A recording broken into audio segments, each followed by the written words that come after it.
Bienvenidos a este fantástico piso situado en la Plaza Joaquín Folguera, con la calle Balmes.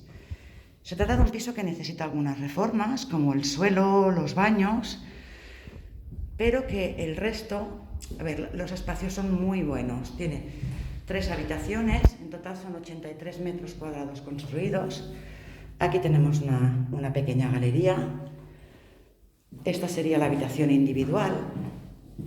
La distribución es buena, cuenta con aire acondicionado y con calefacción de gas natural.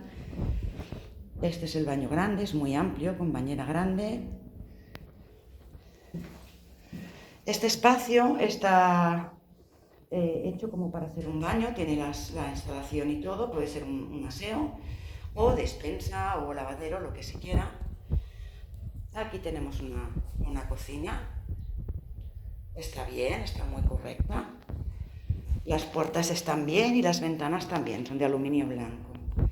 Este es el salón comedor, con salida a un balcón.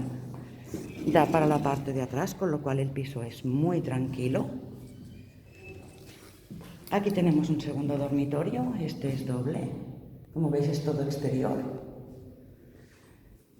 Y el dormitorio principal, que es muy amplio y que también cuenta con mucha luz.